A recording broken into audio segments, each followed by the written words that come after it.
Donc, ce que je voulais dire, Monsieur Gernet, c'est que depuis que vous aviez 16 ans et que vous regardiez des coupes au microscope Oui. dans votre première année de médecine, votre deuxième, je ne sais pas, Oui. et où vous aviez vu des choses qui vous ont surpris, ces cellules qui remontaient vers la peau Oui. et qui ne redescendaient pas, Oui. ben, il s'est passé plus de 70 ans. Et pendant 70 ans, vous avez bossé, vous avez travaillé, vous Oui. avez d'abord mis à jour cette notion de cellules souches qui a révolutionné la biologie et la médecine. Mais tout ça est... Finalement, je m'excuse pour ma voix, mais je suis un petit peu enroué. Tout ça est très simple. Vous parlez du premier contact avec des coupes histologiques. Le premier contact que j'ai eu, c'était sous le microscope de la peau.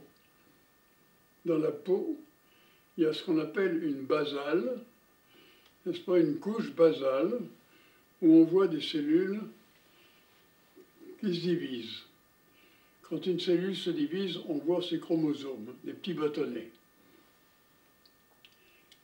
Entre les divisions, on ne les voit pas, parce que l'ADN, l'acide nucléique, est dissous dans le noyau.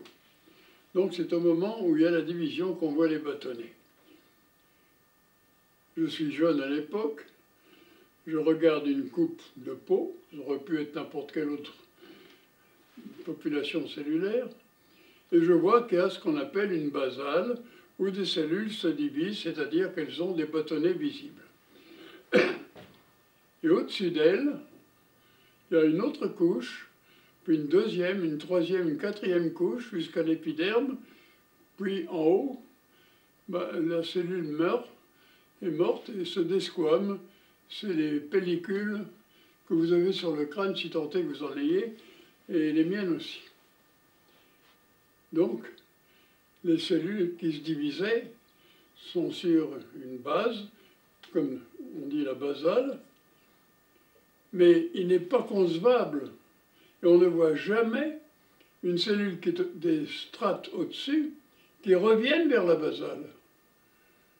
Ce qui veut dire qu'il y a des cellules qui se divisent, et puis celles qui ne se divisent plus, qui sont fonctionnelles. Ça me paraît évident. Donc il y a deux types de cellules.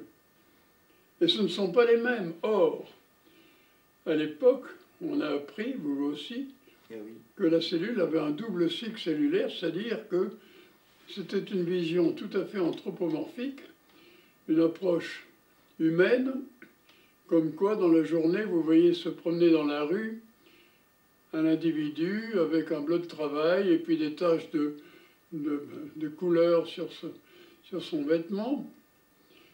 Et vous voyez tout de suite que c'est un peintre en bâtiment, il est fonctionnel, il est très différencié, on le reconnaît.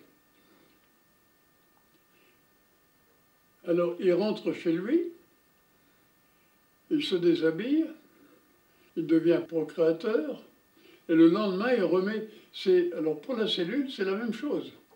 On considère que la cellule est fonctionnelle dans la journée, elle est fonctionnelle, elle présente les particularités de sa fonction, on la reconnaît, on voit que c'est une cellule gastrique ou pancréatique ou peu importe, ou cutanée ou autre.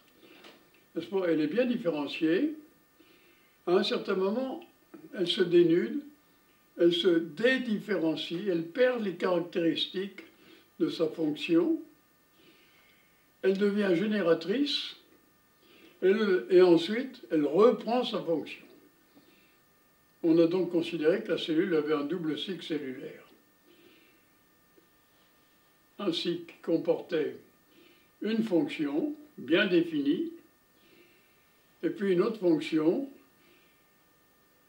qui survient après une dédifférenciation, n'est-ce pas, et qui est une fonction génératrice. C'est le fondement même de la théorie cellulaire que vous avez appris comme moi aussi. Et ce fondement même est faux. Mais il est faux à l'évidence, puisqu'à 15 ans ou 16 ans, vous vous rendez compte que ce ne sont pas les mêmes. Les cellules qui sont basales se divisent, mais les cellules qui sont fonctionnelles et dans lesquelles on ne voit jamais de chromosomes ne reviennent pas vers la basale, par une espèce de vis à Tirgo. Donc, je n'ai rien inventé du tout, j'ai simplement constaté une évidence. D'ailleurs, j'ai passé ma vie non pas à inventer des choses, mais à constater des évidences. Et quand des données classiques sont contradictoires, quand deux données sont contradictoires, il y en a nécessairement une qui est fausse et une qui est vraie.